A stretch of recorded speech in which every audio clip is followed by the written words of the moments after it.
The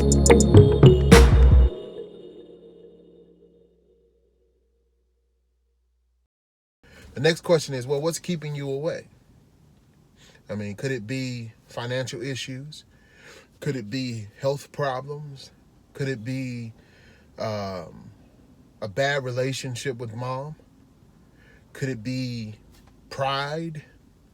Like, you have to really dissect your motive. Is it because you're finding yourself in a strange place in life and you need something to love or somebody to love you? You got to identify with that. And you have to be extremely honest with yourself. And whatever the answer is, it's the answer. Because the following question is this. This is the most important question. Why do you want to be there? Why do you want to be there? Your why you want to be there should challenge the barrier or the what that's holding you back. So if I say, what's holding you back? And you say, oh man, I'm broke. Well, being broke is a temporary problem, right? Your why should be so big that regardless of what the what is, it's not going to get in the way of you having a relationship with your child. The problem is sometimes that our whys are so small that we allow little things to hold us back. We allow temporary things to hold us back. I appreciate my father so much.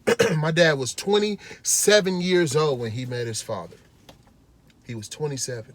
One thing my dad has always done, he's made a commitment. He ain't going nowhere. I don't care how bad the marriage get. I don't care how big the burden is. I'm not going nowhere. By the time my dad was 39 years old, he was put on dialysis. So now he got a father from a place of ignorance, and then he have to transition and father from having a health problem. He was put on dialysis. And to this day, he's still on dialysis. He's about to be, I believe, 60. He's about to be 65 years old this year, if God allow. So when I take fatherhood very serious, because the example I've had from somebody who didn't even have a father, So those are the three questions for self-assessment. Number one, and just to go over it again, the first question is, do you want to be there? Next question is, what's holding you back? Number three is, why do you want to be there? Why is a very important question. Now let's transition into some action steps, all right? I have 4 of them for you, and then I'm going to follow up with something that would be more lasting. First step is, I would recommend guys, when I'm having a consultation and we're sitting down over coffee or whatever, and we're talking about these issues, I'll give 4 action steps, and typically this is what they are, depending on what the needs are. The first step is you sitting down, penning a letter to your child, explaining why you haven't been there. This is a very uncomfortable thing to do, because it forces you to write down all these things, and some of them will be seen as excuses. But it forces you to sit down and clear the air from your area. Because once you do this, you're telling yourself these things that's kept you away. And you're trying to pen this letter to this child. It's not even about the child knowing these things. It's about you being able to communicate these things, because at the end of the day, you'll realize it's not really a reason. Whatever it is, it's not a reason to keep me from the person that came from me. All right? So number one, you sit down, you pen a letter to your child, and you write down why you haven't been there, and you apologize from a sincere place. You think about this. You process it. The worst thing in the world is this guy having been around his kid in so long, but then he show up with a pair of shoes. That's not going to work. There is relational trauma that has taken place, and healing has to take place as well. You can't just buy your way back into somebody's life. Now, so therefore, if money has been keeping you away, and now you show up and you're trying to show that you have money, well, now you have created a bigger problem that you have to deal with. So you want to be able to, on a foundational level, confront these things, because that's going to allow access for the child to deal with how he or she feels as well. Number 2, action step 2. You have to develop a healthy relationship with mom. Now, this is going to vary depending on how involved mom is in the kid's life. Now, if the child is older versus being younger, then that child will have more say-so about your level of access. Now, if the child is younger and everything has to go through mom, then you want to make sure that relationship is as healthy as possible. A lot of guys, they beat up baby mama, and I mean that figuratively. They put her down and all that type stuff because they say, oh, she a bad person, or she won't let me be there for my child, or oh, she this, or she evil, she did. But this is the same person that you had a relationship with.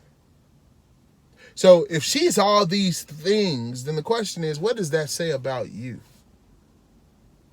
What does that say about you if the only thing you can do is find negative things to say about her?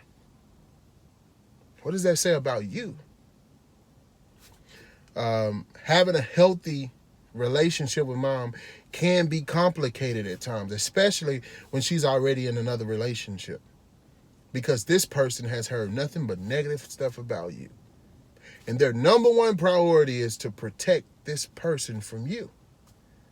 So if you show up and you're very nonchalant or very disrespectful towards her, then most people won't tolerate that. If they're in a relationship with her, now it's going to be 2 against 1.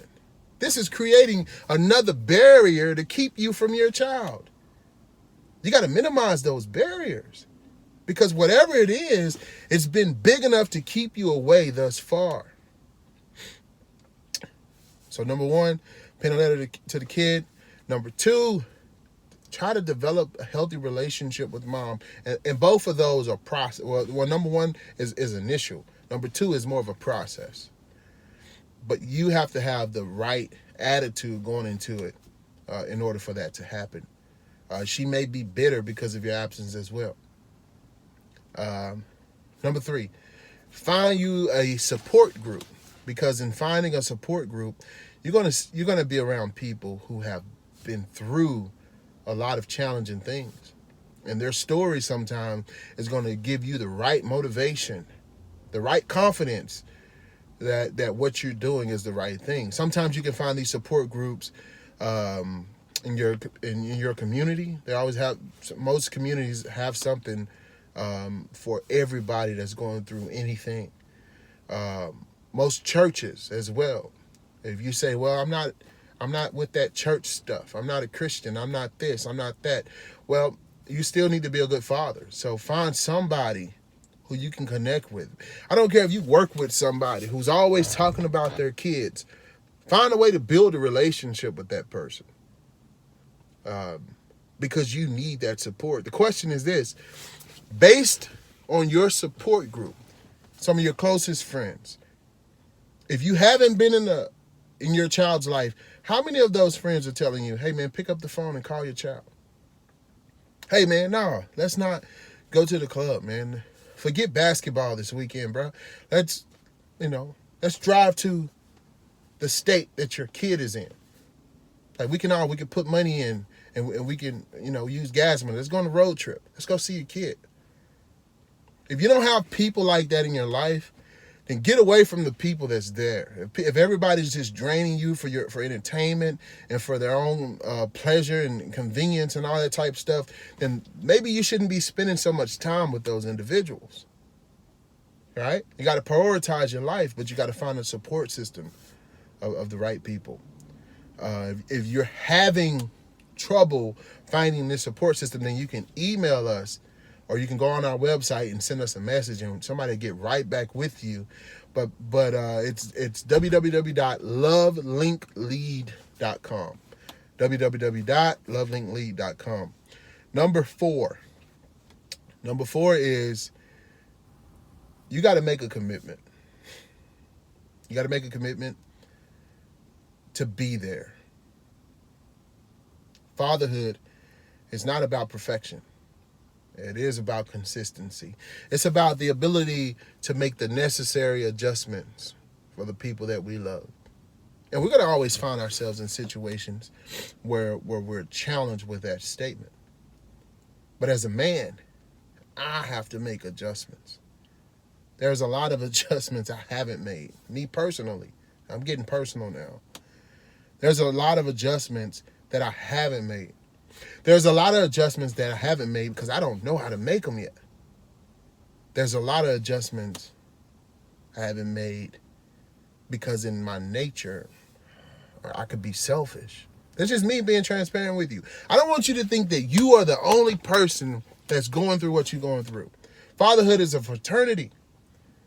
And we got to hold each other accountable, but we also have to lift each other up. I'm Nick Willis from the Fatherhood Leadership Initiative, and I approve this message. No, seriously, make sure you like, subscribe, and share this video. Maybe there's somebody who's going through something similar, and they don't really know what to do or how to do it.